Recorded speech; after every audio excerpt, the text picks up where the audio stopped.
Hey guys, welcome back to episode number 4 of the ranking of albums of my favorite bands. And what I do on this is I go from my least favorite to my favorite.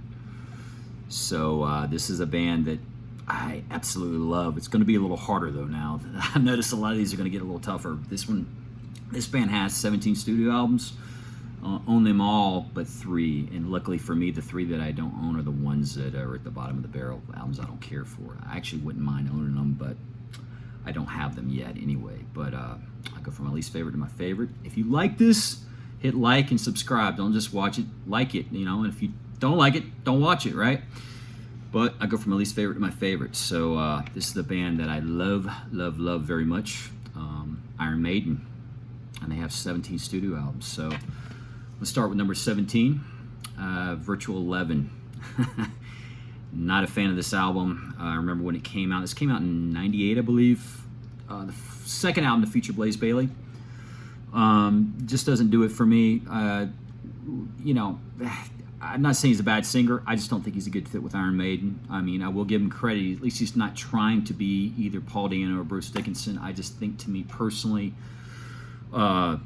it just doesn't fit well with Iron Maiden, and the songs, some of the lyrics are, I don't know, it just doesn't fit well. That's just my opinion. I'm not saying he's a bad singer. I mean, Wolfsbane's definitely a band worth checking out, but for Iron Maiden, it doesn't do it for me. Number 17 is Virtual 11. Coming in at number 16 is the other Blaze Bayley album, The X Factor. Came out in 95. First album after Bruce Dickinson left the band after Fear of the Dark. Same thing. I just don't think it's a good fit. Nothing memorable. Actually, I went back and listened to these albums.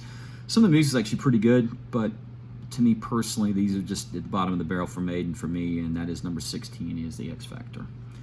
Coming in at number 15 is No Prayer for the Dying. It came out in 1990, I believe. First album to not feature Adrian Smith, which to me was a huge blow to the band personally. I had quit listening to this band for many years when this album came out. I have heard it several times. I just don't think the songs on here are very memorable. First album to feature Yannick Gears, who's a good enough guitarist. He comes from the band Gillan, Ian Gillan's side band from Deep Purple, of course. Just not, to me, a good album. Number 15 is No Prayer for the Dying. As is this album, I'm not that crazy about number 14. Fear of the Dark. It's last album to feature Bruce Dickinson for many years. I mean, it's good enough, I guess. Fear of the Dark is definitely my favorite song on the album. There's a couple other ones that some of these they still do live. From Here to Eternity, Afraid to Shoot Strangers, Be Quick or Be Dead. I mean, Weekend Warriors just corny as hell, but okay album. Definitely not my favorite though. Number 14 is Fear of the Dark. Coming in number 13 is A Matter of Life and Death. Some good songs on here. I mean, this is one of their later albums since Adrian and Bruce have rejoined.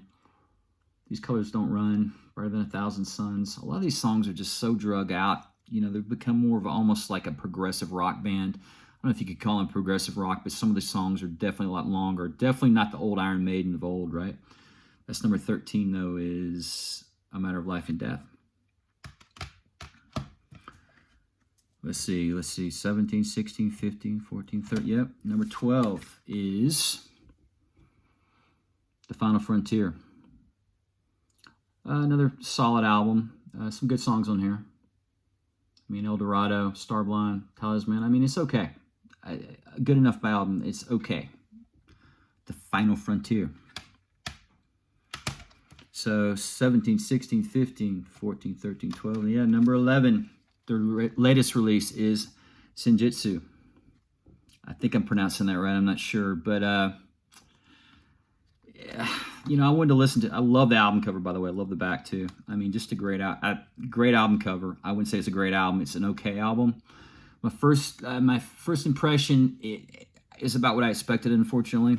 And not saying it's a bad thing. There's some good songs on here. And my favorite songs are the first 3 songs, actually, just to me personally. The Writing on the Wall, which is an Adrian Smith song.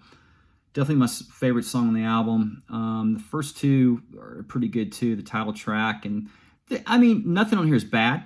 It's okay. Love the album cover, Made in Japan Part 2, right? But number 11 is Senjutsu. Coming in at number 10 is the first album to bring back Bruce Dickinson and Adrian Smith. Brave New World. Some good enough songs on here. Blood Brothers, Wicker Man, The Nomad, Out of the Silent Planet. Number 10 is Brave New World. Now this album here, I remember when this came out, I said I'm done with the band. I was at a different point in my life, though. I mean, this came out, I think, 88. Seventh Son of a Seventh Son. If you would ask me this a few years ago, I might have had it at the very bottom of the list. I couldn't stand this album when it came out. There was a song, Can I Play With Madness? It just did nothing for me. You know what? Now, I actually kind of like this album. I mean, there's some really good songs on here. Love The Clairvoyant, The Prophecy, The Evil Men That Do, The Men Do, Seventh Son of a Seventh Son. The title track's good. This album has actually really grown on me that I actually kind of like now. But I remember when this came out, I said I'm completely done. For last album to feature Adrian Smith for many, many years, actually for 4 albums. But definitely a huge change in the band's sound. But actually, again, I like this album a lot now. Number 9 is Seventh Son of a Seventh Son. A lot of people would not have this album up as high, but I love this album, especially for their newer stuff. Number 8 is Dance to Death. Don't like the album cover, but it's actually a pretty good album. It's got one of my favorite Iron Maiden songs on here, Passchendaele. Really good song. Journeyman, Age of Innocence. Really good, solid album to me is Dance to Death. Coming in at number 7. Another album that maybe a lot of people wouldn't have ranked up as high, but I actually love it. Book of Souls. Really good songs on here. Speed of Light, The Red and the Black. Like the Book of Souls. I mean, I even like Empire of the Clouds. I don't know. To me, this album works. Good, solid album. Number 7 is The Book of Souls. Number 6, really good album. Definitely changed the sound for the band, but I mean, 3 of my favorite Iron Maiden songs of all time are on here. You got Wasted Years, Sea of Madness, and Stranger in a Strange Land. All Adrian Smith songs, by the way. A great, solid album. And, first time I ever got to see this band live was on this tour with my 2 best friends, Chuck Watkins and Rodney Hall. I mean, I'll never forget this tour. Had a good time that night. We were just kids, but this is 1986. Well, I'm getting old, but I remember Yngwie Malmsteen opened up for him too. But number 6 is Somewhere in Time. Number 5 is Power Slave. Great album. Love the album artwork on this is just great. I got this on vinyl too, but I've got all their first 6 albums on vinyl. But really good solid album. I mean, Aces High, of course, is on here. 2 Minutes to Midnight. Back in the Village. Power Slave. I mean, Flash of the Blades is an underrated song, but Power Slave, number 5. Top 4. A lot of people have this up higher, and listen, I love this album. I think it's a great album. The Number of the Beast. A little burnout on it, but man, it's still just a great album. I mean, including Invaders, great song. 22 Acacia Avenue, Number of the Beast and Run to the Hills are on here, which I'm a little burnt out on, but still great songs. Hallowed Be Thy Name. A lot of these songs I still play live. Great album. Number 4 is Number of the Beast.